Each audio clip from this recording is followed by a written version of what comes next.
Paulo Portas, seja muito bem-vindo ao nosso podcast. Eu estive lá, agora já quase na sua reta final, e convidei-o porque é um ótimo interlocutor para falarmos do mundo tal como ele está. E para contextualizar um bocadinho, lembrei-me de começar assim. O que é que teria passado pela cabeça de algum ser humano que estivesse a celebrar a passagem do 31 de dezembro de 99 para o ano 2000, que o século que os esperaria, um século com tantos perigos como é este 21. E eu vou só contextualizar um bocadinho aquilo que nós já vivemos e testemunhamos.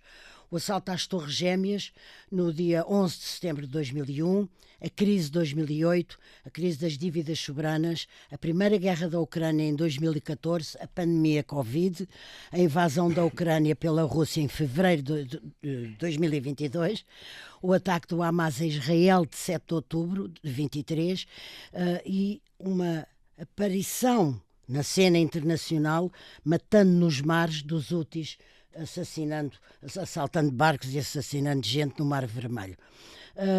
Isto dito, só posso acrescentar, perguntar-lhe se está de acordo comigo, se começamos, se conhecíamos bem o sentido do conceito da imprevisibilidade. Não Maria acha João, que acima de tudo o que isto nos trouxe foi também um sentido de imprevisibilidade? Maria João, bom dia, primeiro. Eu tenho o maior gosto em estar neste exercício de história testemunhal sobre estes 50 anos se é extraordinário percorrer a mudança que Portugal teve em 50 anos, é ainda mais extraordinário percorrer a mudança que o mundo teve nestes 50 anos. Eu estou bastante de acordo com a sua definição. Eu costumo dizer, sobretudo nas minhas aulas, que é preciso que as pessoas ponham na sua equação fundamental que a imprevisibilidade pode prevalecer. Cito-lhes o Ter século, vindo para ficar? ou seja, é um dado relativamente permanente da ordem ou desordem internacional em que nós vivemos. Ou seja, há coisas que são previsíveis, mas há um domínio significativo de imprevisível que prevalece e se estabelece. Bom, a Maria João fez o exercício do século. Um pouco do século, porque foi mais forte que eu. Bastaria até aconteceu... fazer apenas o do quinquénio. Sim, sim, sim.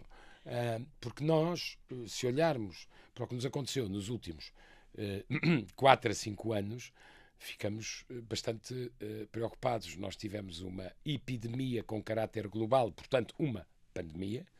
Quando pensávamos que estávamos a sair desse esforço de grande contenção e muitas vezes confinamento. Muitas vezes fechamento mesmo. Isso mesmo. Em certos países. Acontece a invasão da Ucrânia pela Rússia. Mais à frente acontece o ataque do Hamas a Israel no dia 7 de outubro, já em 23, que tem o potencial de ter enormes impactos geopolíticos e geoeconómicos.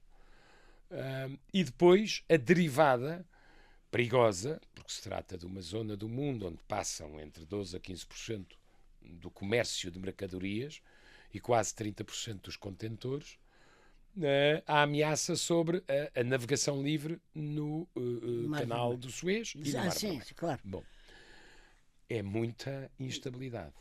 Agora, e eu muita digo isto, incerteza também. muita incerteza. Se eu digo sim, a imprevisibilidade pode prevalecer e é bom que as pessoas tenham menor grau de surpresa com o imprevisível. É um dado Isto que passou é um dado a que contar. passou a ser parte da equação. Exatamente. Não excepcionalmente, mas com uma certa regularidade. Isto revela pelo menos duas coisas que eu acho interessantes. A primeira é quase um exercício cínico, mas não é. Por exemplo, em termos geoeconómicos, os conflitos são demasiados ao mesmo tempo e, portanto, as previsões, por exemplo, para 2023 eram sombrias. Os resultados foram melhores do que as previsões. A mesma coisa sucede sobre 2024. As previsões são sombrias. Os resultados podem ser melhores, sobretudo se o que é uma possibilidade, nós tivermos apenas que lidar com as tensões e os conflitos que já conhecemos e aos quais, nomeadamente, as economias já se adaptaram. Claro. Basicamente, Ucrânia, Médio Oriente e Mar Vermelho.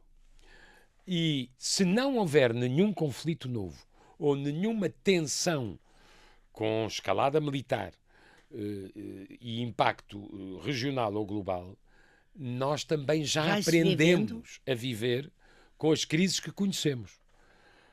Dito isto, há um outro fator que eu acho que é de obrigatória meditação. O mundo mudou muito. As Nações Unidas não mudaram quase nada. É verdade.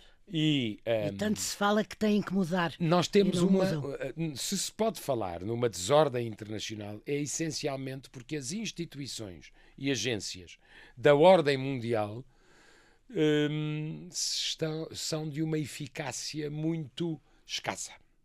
É evidente que não é fácil para ninguém um board em que estão os Estados Unidos, a China, a Rússia, o Reino Unido e a França. Mas, em qualquer caso, repara uma coisa, e eu quero ir à questão estrutural. A fotografia do Conselho de Segurança das Nações Unidas é basicamente uma fotografia de 1945. Claro. Quem tem direito de veto são os vencedores da guerra. Exatamente. Da Segunda Grande Guerra. Ora, nós, com muito respeito por 1945, como se imagina, estamos em 2024 e o mundo mudou muito. É muito surpreendente, Maria João, que no Conselho de Segurança das Nações Unidas não tenham assento o país mais populoso do mundo, a Índia, que ultrapassou a China no ano passado em população. Que não tenha assento o Japão, que é a terceira economia do mundo.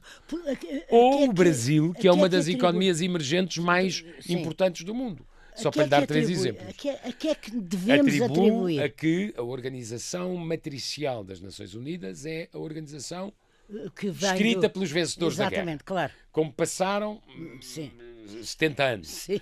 E o mundo é outro.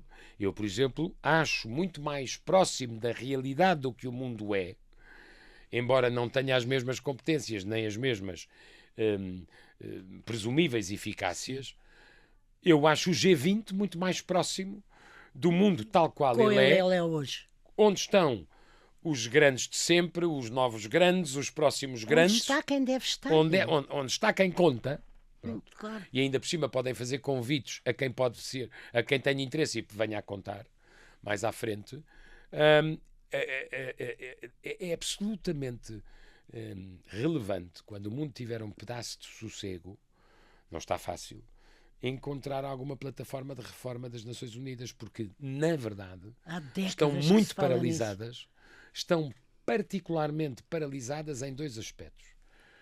Na prevenção de conflitos antes deles acontecerem, ou na gestão de conflitos depois deles acontecerem. Vamos falar nisso, porque até antes de descermos ao terreno de alguns conflitos que eu gostava sobre os quais eu gostava de ouvir, mas ainda também antes, queria só lembrar uma coisa. Lembra-se quando nós tínhamos, porventura, mal ou bem, neste caso mal, pensado que a queda do Muro de Berlim iria ser o princípio de outra coisa. Não é preciso ir tão longe ao fim da história do Fukuyama, não era aí que eu queria chegar. Bastava dizer que, de algum modo, esperávamos, sentíamos, apostaríamos que o mundo podia ser começado a conduzir de outra maneira com aquele novembro de 1989. E depois, mais tarde, depois a desaparição da União Soviética. Exatamente, isso foi o lever de rideau, sim. Agora, Maria João, eu sempre achei a ideia do fim da história mas eu disse que não era preciso lá ir. Mas um exercício de liberalismo romântico sem adesão à realidade. Sim, e a história encarregou-se de o demonstrar muito depressa. Claro. Mas, vamos lá ver. Comparando o mundo de 1974 com o mundo de 2024, revisitando as diferenças, nós tínhamos, em 74, ainda a Guerra Fria, com 2 superpotências, os Estados Unidos e a União Soviética. Uma das superpotências desapareceu. O mundo que nós temos em 2024 tem 2 superpotências, Uma incumbente, Estados Unidos, Exatamente. e a outra ascendente ou desafiante, Em que qualquer é caso, a e uma China. desaparecida. Sim. Uma desaparecida e uma que a substitui. Nós, em 74, tínhamos 2 blocos militares. A NATO, que sobrevive, e o Pacto de Varsóvia, que desapareceu com o desaparecimento da União Soviética. É muito difícil construir uma aliança de segurança em volta da China. E ela não faz sequer um exercício muito especial nessa matéria. Porquê? Porque a China tem uma tradição de conflitos com os seus vizinhos, independentemente de quem é o responsável em cada caso, que não é o terreno ideal para construir uma aliança de segurança como aquela que existe, e esperemos que continue a existir, entre os Estados Unidos e a Europa. A China teve conflitos com o Japão, com a Coreia, com o Vietnã, com a Rússia, com a Índia. Portanto, a ascensão da China, que é um facto indiscutível e impressionante do ponto de vista dos dados, nomeadamente económicos, é uma ascensão, é uma ascensão que causa receios na Ásia. E isso, na própria Ásia, claro. Sobretudo e em primeiro lugar na Ásia. Bom, mas em 1974 ainda era muito emergente e audível a voz do chamado Terceiro Mundo. Hoje em dia, o Terceiro Mundo adaptou-se conforme as circunstâncias a países que seguem um modelo mais próximo da China e a países que seguem modelos mais próximos do capitalismo americano, e um conjunto não irrelevante de países que querem estar de bem tanto com Washington como com Beijing. Exatamente. Esse ponto é muito grande interessante. diferença que eu acho que torna tudo mais complexo. Enquanto a divisão em 1974 era entre era entre os Estados Unidos e a Europa, sim, que basicamente representavam regimes democráticos, e a União Soviética, um modelo totalitário. Sim, era clara. Com a China, politicamente a diferença é evidente entre regimes democráticos e autocracias, mas economicamente exatamente, a China aproveitou bem as grandes vantagens que a ordem liberal internacional em termos económicos, com a sua adesão à Organização Mundial do Comércio, permitiu. E, portanto, a concorrência económica é menos... a concorrência económica é muito no mesmo domínio, se quiser, sim. e não em domínios de eficácia muito diferente. Isso são grandes diferenças. No caso português, a diferença é absoluta.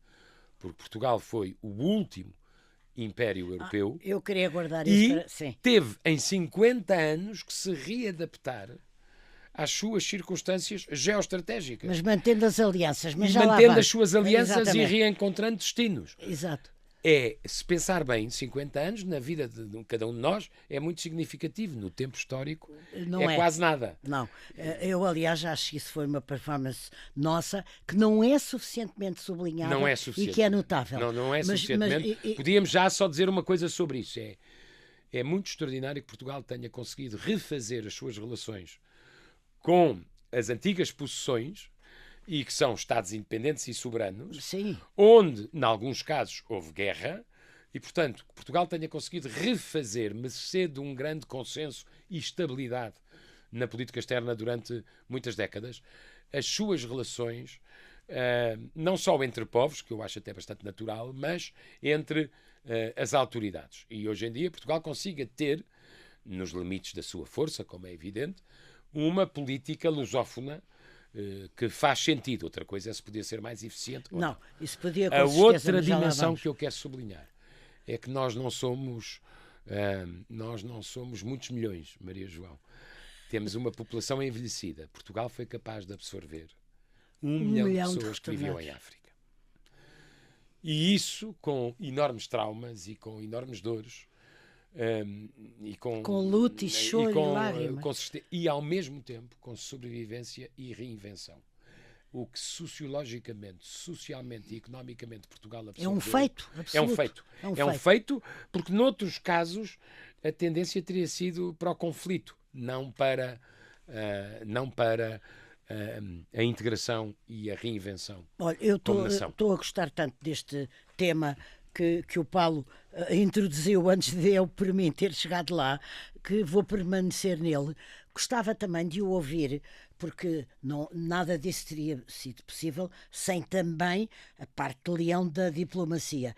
Eu sou uma grande admiradora da diplomacia portuguesa. Acho que nós temos uma tradição e uma escola diplomática muito, muito boa, que foi talvez a única carreira, não gosto da palavra, mas que não foi nem sequer beliscada no sentido do seu prestígio. de mudanças, de introduções, de rupturas, disto e daquilo, quando se deu o 25 de Abril. E aí o Mário Soares, devo dizer, que teve um grande papel, como nestes negócios estrangeiros. O livro do David Castanho sobre isso é muito claro. É muito claro, exatamente. Maria João, só para lhe dar um exemplo ibérico, que eu conheço bem, em Espanha, quando muda o governo, mudam os embaixadores quase todos. Exatamente. E há uma certa identificação, que muitas vezes se confunde com perseguição, de que se chega os socialistas, os conservadores são postos de lado, se chegam os conservadores, os socialistas são postos de lado. Exatamente. É assim. Portugal é assim. nunca teve essa tradição, que aliás é originária dos Estados Unidos, é o chamado spoil system. E, portanto, eu, para governar, preciso de povoar a administração, incluindo a diplomática, daqueles que me são leais. Em Portugal sempre houve muito bons embaixadores de diferentes orientações. Exatamente. E sempre foram capazes de servir o interesse nacional, que é aquilo que um diplomata faz, com constância, com permanência. E depois, eu acho que as figuras fundadoras da democracia portuguesa, já depois do PREC, todas tinham altura altura e mérito e visão para manter a estabilidade das opções essenciais em política externa e defesa. É muito interessante porque eu não posso esquecer que estou a falar com um ex-ministro dos Negócios Estrangeiros. Portanto, foi algo que o Paulo Portas, quando passou pelo Palácio das Necessidades, pôde acompanhar, testemunhar, vivenciar tudo isso. Eu acho que nós temos uma diplomacia... Temos uma boa diplomacia que nos dá escala, Maria João. E isso dá-nos escala. Ou seja, nós temos uma diplomacia e, portanto, uma respeitabilidade que é mais larga do que a mera definição quantitativa, quantos habitantes têm, qual é o PIB de que dispõem, qual é a dívida que ainda conservam. Não, nós temos uma capacidade, essa capacidade de reinvenção. Porque, repara uma coisa, aconteceu-nos sermos geograficamente uma nação muito antiga e com um vizinho terrestre que é tardio relativamente a Portugal. Sim, exatamente. Uns séculos depois. Mas que a partir do século XV, é parecido com a Espanha que nós hoje conhecemos e que eu tenho na minha família com muito gosto. Exatamente. Mas sei bem as diferenças. Há aí uma costela dos nossos vizinhos. Sim. Mas sei bem as diferenças. E nós esquecemos-nos frequentemente que o que nos deu a garantia da nossa independência foi o mar. E, portanto, o espaço geograficamente europeu sempre foi o nosso, mas sem o mar nós não teríamos provavelmente sobrevivido como nação independente. E, portanto, nós temos duas fronteiras. Uma com a Espanha e outra com o mar. E já isso define a nossa política externa. Estamos a ver, diante dos nossos olhos, a deterioração das democracias no Ocidente. Eu sei que é um tema que preocupa o Paulo Portas e que, aliás, que acompanha. E estou a pensar, por exemplo, na fragmentação, nas frágeis instituições, nas lideranças que por vezes fraquejam e se desunem, no facto de haver muito mais partidos, nos populismos e, last but not least, na substituição, que é um tema também que gosta muito, da democracia representativa pela democracia digital, pela arroba, como o Paulo Portas costuma dizer. Isto é, no mínimo, ameaçador. É, no mínimo, uma grande mudança de natureza da política no Ocidente. E eu não tenho a certeza que o destino seja bom. Portanto, por isso é que eu falo de ameaça. Não consigo partilhar um otimismo excessivo. Vamos lá ver. Nós estamos num ano em que vamos, provavelmente, poder verificar qual é a influência, não já da democracia digital, mas da inteligência artificial numa grande campanha eleitoral de um grande país democrático. Pronto. Veremos. Está a falar dos Estados Dos Unidos. Estados Unidos. Claro. Com a introdução, sobretudo em matérias áudio e em matérias de vídeo, da capacidade de manipular aquilo que agora se chama deepfake realista. Que é a existência de uma fraude massiva que parece credível pelo som, pela imagem. Eu dou-lhe apenas um pequeno exemplo que todos os nossos ouvintes vão perceber. No dia das primárias em New Hampshire, houve milhares de eleitores registados como democratas que receberam uma chamada no seu iPhone ou no seu smartphone Do Partido de Republicano. Joe Biden pedindo-lhes para não irem votar. Sim, sim. Porque senão podiam perder a oportunidade de votar nele em novembro. Mas O argumento quer dizer, isso era... é tão absurdo que podia mas pôr às vezes o aviso. absurdo... Agora, o ponto aqui é que a voz era de tal maneira credível, a entoação era de tal maneira exata. Pequeno problema. Joe Biden nunca tinha gravado tal mensagem. Eu estou a dar apenas este exemplo porque isto pode multiplicar-se à exaustão sobre factos que não existiram, sobre discursos que não foram feitos. Como é que se previne isso? É muito difícil e em certo sentido há uma expressão inglesa que eu acho que é muito verdadeira. Too little, too late. Claro. Porque vamos lá ver. A grande mudança do ponto de vista da natureza da política nestes 50 anos é a introdução do digital, se quiser. É isso que leva a um convívio que nem sempre é fácil com o algoritmo. Sim, como personalidade não é fácil, política. Não. Bom, e qual é? Aqui é que eu quero. Eu estou a referir-me não às espantosas vantagens que a internet pode ter para imensas coisas na vida das pessoas. E já tem. Mas é mesmo impossível de viver sem. Sim. viver sem. Mas eu estou a referir-me agora apenas à utilização política das redes sociais. Bom, ou das plataformas digitais. E aí, vamos lá ser francos, o algoritmo sabe tudo sobre as nossas vidas, o que a gente gosta, o que a gente não gosta, o que a gente compra, o que a gente não compra, as palavras que elimina, as palavras que mais usa. Nós concedemos generosamente essa informação sobre nós e o algoritmo, em nanosegundos, estabelece o nosso perfil racional e instintivo. Qual é o problema? É a manipulação, não para propósitos racionais, mas para propósitos instintivos, dos nossos perfis, e isso ser usado na arena política. O que é que isto? Qual é o mantra do algoritmo em política? É a discórdia, não é o compromisso. Claro, é a discórdia que dá mobilização, que dá likes, que dá endossos, que está reenvios. Bom, com raríssimas exceções. Isso conduz a quê? Conduz a que problemas muito complexos ficam simplificados. Se puder ser em 142 caracteres, então ainda mais simples. Claro.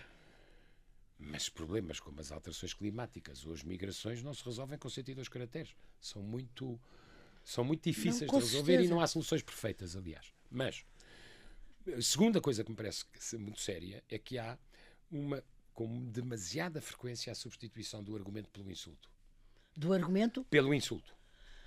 Porque o insulto... Mas isso está o mundo cheio disso. Cheio. Eu pergunto não sempre, nem só na Europa, às vezes nem em só nos família, Estados Unidos. parem lá para pensar 30 segundos. O mundo tem mais concórdia ou mais discórdia do que há 20 anos atrás. Tem muito e eu mais acho discórdia. que é inexorável a conclusão Inexoravelmente, de que tem mais discórdia. Absolutamente. Passa por aqui, não apenas por aqui, mas passa por isto que lhe estamos a falar. E depois há um ponto onde eu quero chegar. É que esta ideia de simplificar tudo o que é complexo, de insultar em vez de argumentar, de radicalizar em vez de respeitar ideias diferentes. Ou racionalizar, sim. Ou leva a uma coisa, estás a tocar na palavra-chave, leva a uma diluição da diferença entre verdadeiro e falso. Claro. Ora, uma democracia sem saber diferenciar não resiste? Verdadeiro e falso corre o enorme risco de fazer escolhas irracionais. Bom, a política não gosta nada da irracionalidade. Da irracionalidade. Portanto, quer dizer, e é isto que nos está a acontecer com demasiada frequência. E nós temos um certo grau de colaboração com isto. Mas poderíamos não ter? Poderíamos, neste sentido. Vamos lá ver. Este problema é do Ocidente. É americano, onde a sociedade está dividida como nunca e os dois partidos estão tomados Exatamente. Já estamos pelos a falar radicais dos de Estados ambos. Unidos também. E é um problema da Europa e da América Latina, onde o grau de polarização então atinge níveis estratosféricos. Como há muito tempo como não, há muito não tempo não se via. Mas este problema não é tão evidente no Oriente, e é isso que eu quero chamar a atenção dos nossos ouvintes, porque na China o problema não existe por natureza porque tem censura. Como há censura, a manipulação ou o uso do digital para propósitos políticos é controlada pelo partido e apenas pelo partido. Está automaticamente resolvido o problema. Mas aquilo para mim é interessante é que os povos e as culturas do Oriente desenvolvido, dos aliados do Ocidente, por exemplo, Japão e Coreia do Sul, são povos com uma adição muito menos tóxica ao digital político e às redes sociais. Ou seja, passam muito menos tempo por dia a clicar e a participar, em alguns casos, ou a insultar, noutros, ou a ofender, ou a inventar, ou a falsificar. Têm muito mais distância. Muito mais distância disso. Onde é que não há essa distância? Nos Estados Unidos. Na Europa, quase 3 horas por dia, das mesmas 24 horas que toda a vida existiram, são passadas nesse mundo. Mas como é que... So what? Aqui chegados eu pergunto assim, so what? Como é que isso... É muito não digo difícil, combate, mas como é que se... Eu acho que as pessoas um dia atingirão um grau de exaustão. E são elas próprias que serão elas próprias. Isto depois tem aspectos, sobretudo na educação, que são terríveis. Tremendos. E na capacidade de alterar voluntária e deliberadamente personalidade nas crianças. É essa a essência. O problema do TikTok não é ser chinês. Com certeza. Talvez seja, sendo chinês, não existir na China. Que interessante, claro. Mas o problema do TikTok é a alteração de personalidade que causa através de uma adição sucessiva em crianças e adolescentes. Bom, mas eu acho que as pessoas chegarão a um ponto de exaustão. Estaremos a fazer um mundo explosivo. Eu acho que estamos a fazer um mundo que pode ficar rapidamente fora de controle, com toda a franqueza. Fora de controle? O mundo vai deixar de ser quer dizer, gerível. Eu sou, ao lado destes problemas, há coisas extraordinárias. Com certeza. Nós assistimos durante a pandemia aquilo que demora 10 anos a construir do ponto de vista da ciência. Está a falar das vacinas? De chegar às vacinas através de uma tecnologia que tinha levado 25 anos a investigar. Exatamente. E que levou uma húngara fugido ao comunismo, ir estudar para os Estados Unidos e trabalhar para os Estados Unidos. O RNA mensageiro. Nós assistimos a coisas extraordinárias com certeza. do ponto de vista de conseguir reduzir a letalidade de doenças. Nós conseguimos. Há coisas fantásticas que aconteceram. Poetas que nos impressionaram, romancistas que nos tocaram, quadros que nos cinema. Está um bocadinho político demais. Mas coisas lindas que a gente pode... A beleza é exatamente o oposto do algoritmo. Ou seja, o algoritmo puxa pela discórdia a beleza e leva a nossa capacidade de olhar, respeitar, admirar, tolerar, por aí fora. Bom, é luz. É luz, isso mesmo, é luz. Mas, portanto, eu acho que este problema é um problema que existe. Ou seja, leva àquilo que a Maria João citou, à fragmentação, a um grau. Vamos lá ver. Há umas lideranças que ficam mais frágeis. Deixa-me só perguntar-lhe, até porque ela hoje em dia é muito criticada relativamente à questão da Rússia, sobretudo. Não é imaginável, nos tempos de hoje, uma liderança de 15 anos. Pois não. A última foi a chanceler Merkel. Sempre percebi. Eu acho que agora é tudo tão breve. É tudo tão precário. Quer dizer, no caso dos Estados Unidos ainda é mais extraordinário porque eles têm eleições de 4 em 4 anos. A maior potência do mundo. Com um sistema de escrutínio permanente. Mas as pessoas têm que decompor os 4 anos porque um presidente, basicamente, para fazer o seu mandato tem 1 ano. No segundo já tem eleições para o Congresso, no terceiro já tem primárias e no quarto já tem a reeleição. É muito difícil fazer políticas de médio prazo e longo prazo neste grau de precariedade. Eu que costumo dizer, deixe-me só dizer-lhe isto, que os dois problemas principais da Europa são 2 problemas que a Europa não quer encarar. É muito difícil depois conseguir encontrar soluções. Este mundo de que nós estamos a falar é um mundo que, em certo sentido, escapou debaixo dos pés da Europa. Com certeza. E essa é uma das razões do desconforto. Sim, nós vimos passar a nossa grandeza e o princípio do nosso declínio. E hoje 50% do crescimento real do mundo está na Ásia-Pacífico. Absoluto, sim. Bom. Nós Nós temos dois problemas que são simultaneamente geopolíticos e geoeconómicos. Um é demográfico. Ou seja, a Europa é um continente a envelhecer. E dentro da Europa há países que envelhecem ainda mais. E o segundo é que nós não inovamos o suficiente. E é o casamento entre estes dois fatores. Envelhecemos muito. Envelhecemos muito. Portanto, vamos ter, se não tivermos cuidado, um problema sério nos nossos sistemas de saúde, nos nossos sistemas de segurança social e na nossa competitividade económica. E eu não gostaria que a Europa São logo virasse... três frentes. Logo três frentes significa... Eu não gostaria que a Europa virasse um museu. Claro. Fantástico para visitar, mas que não é epicentro de gravidade, nem económica, nem científica. E depois, ao contrário dos Estados Unidos, ao contrário do Japão, ao contrário da Coreia do Sul, ao contrário, obviamente, de Israel, que é a nação mais inovadora do mundo, a Europa deixou-se ficar para trás do ponto de vista do que o setor privado e o setor público são capazes de investir em inovação. A inovação é o coração do futuro. É o que tem valor acrescentado. Ora, nós neste momento, Maria João, somos o quarto bloco em termos de inovação. Fomos ultrapassados pela China, algures em 2016 ou 2017. Portanto, se envelhecermos muito e se inovarmos pouco, isso acentua o nosso declínio. Com certeza. Mas isto não são matérias muito entusiasmantes para a discussão no algoritmo. Não. Ou pelo algoritmo. Coitado do algoritmo. Sendo que nós podemos ter um problema seríssimo do ponto de vista de segurança dentro de um ano na Europa. Não, era aí que eu ia chegar. Agora vamos descer ao terreno escalpelizar e ao terreno onde estão, ao palco onde está neste momento a acontecer uma guerra, que é a Ucrânia, e que é uma guerra, não há nenhum europeu que possa contradizer isto, é uma guerra que tem a ver connosco. É nossa. Nós estamos aqui. A Ucrânia e nós estamos aqui. Dentro de pouco tempo, eu sei que é a sua ideia, e já ouvi dizer isso, podemos ter um problema seríssimo pela frente. Eu espero que não, mas a minha opinião é irrelevante para que isso aconteça ou não. Eu costumo dizer, de maneira gráfica, se quiser, ou literária, nós podemos ficar sozinhos com o urso à frente. Sim. Daqui a um ano.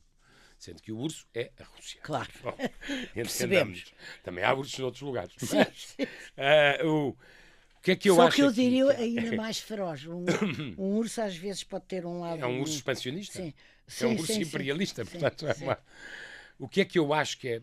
Uma coisa que nos custa compreender. Às vezes, se os europeus fossem menos arrogantes com as suas grandezas e menos condescendentes com as suas falhas, acertavam mais o eixo da decisão. Não é estranho não há uma decisão comum. Não é estranho que a guerra aconteça na Europa. As duas grandes guerras aconteceram na Europa. É uma coisa que nós não gostamos de tentar perceber. Só que nós tínhamos a certeza que não havia terceira. Pronto, nós achávamos que não haveria terceira. Sim. Mas a primeira guerra acontece na Europa, a segunda guerra acontece na Europa e, sobretudo, os dois totalitarismos mais severos da era moderna acontecem na Europa, o comunismo e o nazismo. Bom. E a Europa faz-se para construir sobre ruínas a paz. E depois, para pôr o comércio por cima, o comércio e o caminho da prosperidade por cima dos conflitos. É essa a grandeza dos líderes europeus pós-45. Não tem grande correspondência hoje. Não tem, não. Não tem. Porquê, mas não em tem. particular, a possibilidade de colaborar com aqueles que herdaram a gestão de É país que foi o derrotado. Repare que a construção europeia aconteceu isso, exatamente, com a possibilidade dos vencedores trabalharem em comum, com os vencidos. um espaço de paz. Sim, com os vencidos. Com os herdeiros Sim, da nação que sobrava daquela que perdeu. Pronto. E eu tenho imensa admiração, por exemplo, por Adenauer. O Adenauer tinha ao mesmo tempo que prestar contas aos aliados que tinham ocupado a Alemanha, convencer os alemães que não era possível uma terceira guerra e que a Alemanha tinha que colaborar num espaço de contenção que evitasse uma terceira guerra. e conseguir fazer isto ganhando eleições democraticamente. Eu nisso tenho muita admiração. Com certeza é ter. Por esses líderes desse Mas tempo. voltando ao concreto, Certo. ao hoje da Ucrânia. Maria João, nós neste momento estamos num impasse operacional que é muito perigoso, porque é um impasse em que a Ucrânia tem cada vez menos munições e portanto, não pode atacar, só pode defender. Sim. Para defender, tem que contar as munições que usa. Não tem suficientemente gente para recrutamento. Esse é um problema que partilha com a Rússia, mas a Rússia tem mais população. Sim, com certeza. Mas, sobretudo, porque o Ocidente falha de duas maneiras.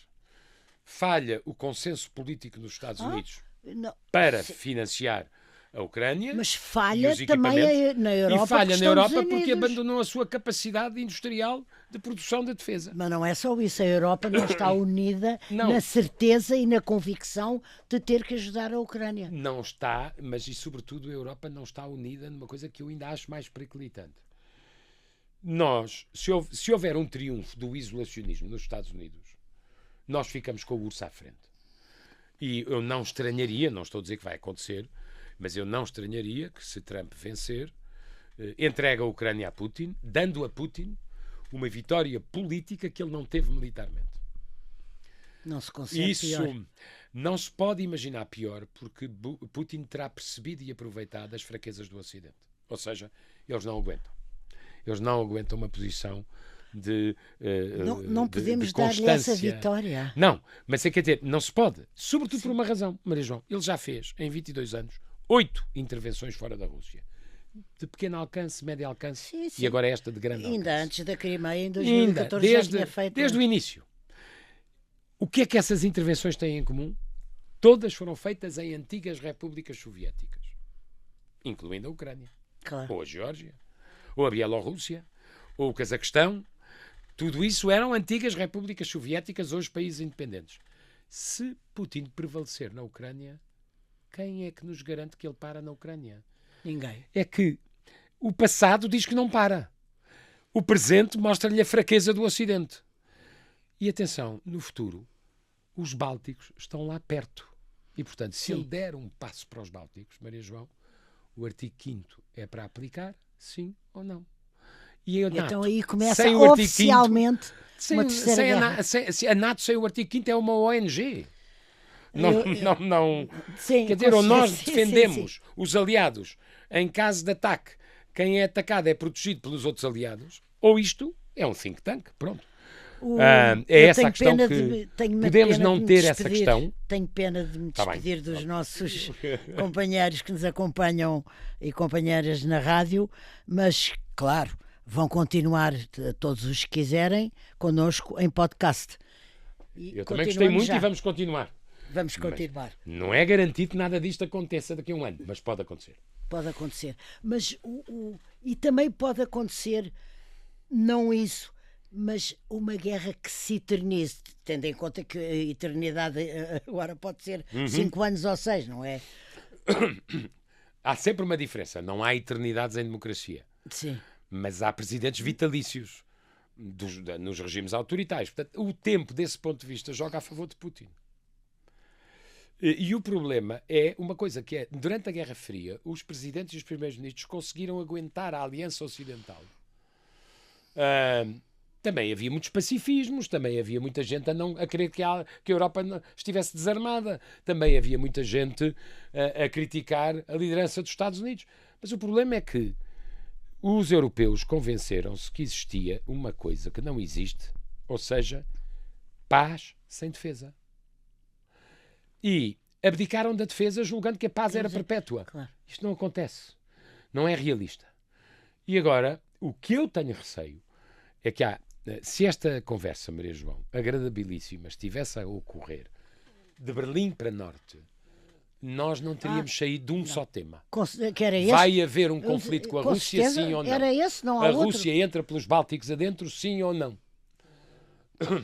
E é preciso que aqui, em Portugal, no extremo ocidental da Europa, a gente tenha a noção de que hoje em dia as discussões na Europa, no centro e no norte da Europa, onde estão os escandinavos e estão os bálticos, por exemplo, todas têm que ver com a iminência de uma agressão ou de uma invasão da Rússia se prevalecer na Ucrânia.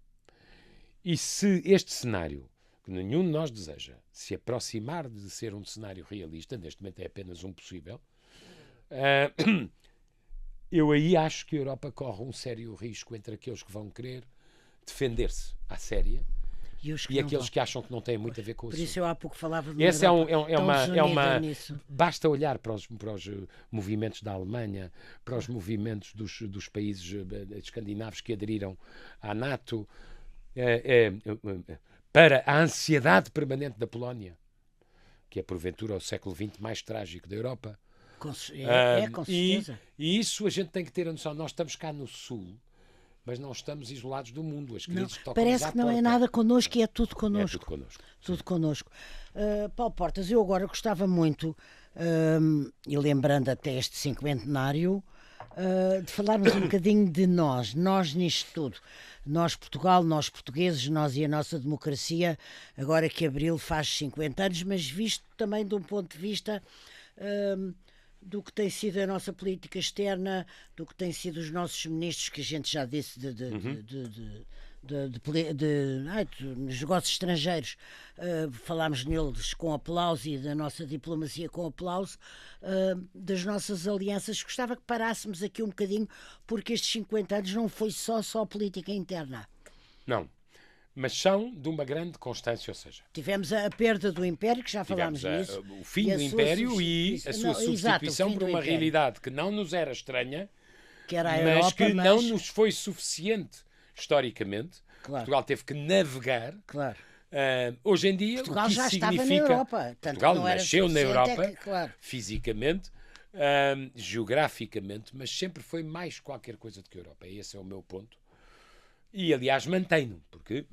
com mais ou menos talento, cada governo vai procurando manter, eu dou-lhe apenas 2 ou 3 exemplos. Portugal é, tirando algumas margens mais radicais, um país friendly com os Estados Unidos. Há muitos portugueses que vivem nos Estados Unidos. Com certeza. E quando os Estados Unidos querem vir para a Europa, esta é a primeira terra amigável onde podem atracar ou, os Açores, ou aterrar. E, portanto, do ponto de vista das alianças decisivas para a segurança de Portugal, obviamente os Estados Unidos são muito importantes. Mas Portugal tem uma história particular com a China de que nós nos esquecemos com frequência. E isso dá-nos um crédito nas relações internacionais com aquela parte do mundo que é relevante. A China tem um triângulo sobre aquilo que eles chamam a integridade territorial da China, que implicava Macau, Hong Kong e Taiwan. Taiwan, ela própria, antiga Ilha Formosa, avistada por portugueses que a acharam formosa. E, como dizem os chineses, Hong Kong foi uma história com o Reino Unido que não correu muito bem. Macau foi uma história com Portugal que correu bem. Embora, evidentemente, a influência mesmo cultural de Portugal em Macau era inferior àquela que o Reino Unido tinha em Hong Kong. E Taiwan é melhor a gente não querer saber qual é o próximo passo, porque, como dizem os brasileiros, numa expressão que eu gosto muito, deixa estar como está para ver como fica. Sim. Porque assim há tensão, mas não há conflito. Qualquer coisa que transforma a tensão num conflito é um erro, e é por isso que eu acho que o diálogo entre os Estados Unidos e a China é absolutamente decisivo. É para não haver uma percepção errada de um sobre o outro. Ou seja, para os chineses não se enganarem sobre os americanos e os americanos não se enganarem sobre os chineses. E isso vai dar a Taiwan e ao Mar do Sul da China. Mas, portanto, Portugal, voltando a Portugal, sempre foi europeu, embora se tenha deixado atrasar manifestamente em relação à Europa.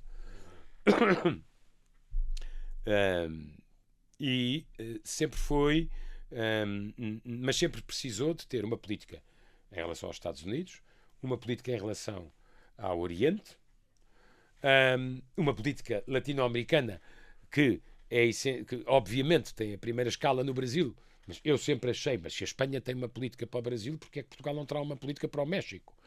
Quer dizer, somos concorrentes nessa matéria. Claro. E, portanto, Eu acho que isso se manteve com uma certa estabilidade. Estes 50 anos, mas nestes isso 50 é um ótimo ponto. E é É um ativo formidável. É um ativo português. Se convém ser cumpridor, Maria João. Eu acho que nestas coisas nós ainda não fazemos parte daqueles que na NATO cumprem os seus compromissos, mas temos que fazer um caminho, como é evidente, porque estamos sob a observação de todos os parceiros. Mas estamos a fazê-los ou não? Não, quer dizer, porque depende, é mais repara as uma vozes coisa, que as nossas, ou não? mas é sobretudo uma coisa, nós temos é que dar registro de que há uma evolução na nossa percepção de que todos temos um compromisso. Eu acho que o compromisso vem da Cimeira de Cardiff, ainda no mandato Obama, mas repara uma coisa, há uns anos atrás, só 8 países é que não cumpriam esse compromisso. Só 8 países é que cumpriam esse compromisso. Hoje em dia, com a evolução das ameaças, ao final deste ano serão 18. Portanto, nós teremos que ser...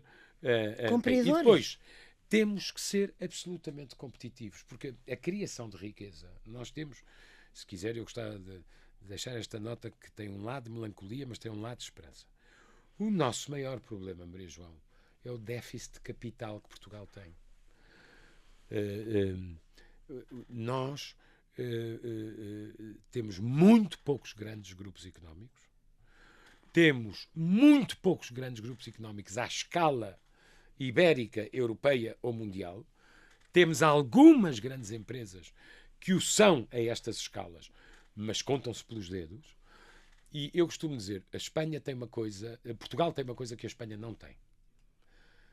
Nós podemos dizer de certeza absoluta que daqui a 100 anos Portugal existe. Não é possível dizer sobre Espanha, é um ótimo ponto. Mesmo gostando de Espanha, como Sim. é o meu caso, eu tenho a certeza que Espanha, como a conhecemos, existirá daqui a 100 anos. Isto apenas como meditação. Sim. Mas há uma coisa que Espanha tem e nós temos muita falta. Espanha tem muito capital. E, Maria João, se olhar bem... Eu não gosto nunca das não, mas é verdade. Embaraçam as comparações. Eles têm muito capital. Sim, eu sei. São muito fortes na América Latina. São muito ambiciosos pela sua própria natureza. E nós, como temos pouco capital, temos que o ir buscar fora. E para ir buscar fora esse capital, nós temos que ter um caso de competitividade. É melhor investir em Portugal do que no outro lado. E é estável. Não é modificável todo o tempo. Mas é possível fazê-lo. É possível fazê-lo. Eu costumo sempre dar este exemplo. A Irlanda, que é mais pequenina em termos de população, a mim não me impressiona tanto os 12,5% de IRC. O que me impressiona é que o IRC é 12,5% há mais de 20 anos. Ninguém acha que vai mudar. Claro. Eles nem durante a Troika aceitaram mudar isso. E, portanto, é perfeitamente possível. Ninguém é competitivo em todos os setores importantes. É escolher os setores em que nós queremos ser competitivos e aí sim ter a ambição de estar entre os 3 melhores. Falei com um otimista ou com um realista? Eu sou um realista. Quer dizer, eu pessimismo antropológico acho literariamente interessante, mas não me ajuda, Maria João. Sim. O otimismo significa que há uma distância entre o chão e os meus sapatos e isso normalmente acaba mal quando é um otimismo profissional ou irritante. Portanto, eu sou realista. Sou bastante realista em relação à política, mas em geral, em relação à política externa, a política externa não é o domínio da utopia nem da ideologia. A política externa são os interesses permanentes e constantes de um país, de um Estado-nação muito antigo, entre os mais antigos, chamado Portugal. Olha, e felicitemos a nossa política externa, que se mantém inalterável, pelo menos nos 50 anos que abordámos aqui, e despeço-me do Paulo Portas, agradecendo imenso esta conversa tão interessante. Foi uma conversa que eu gostei muito pela minha parte. Muito obrigada.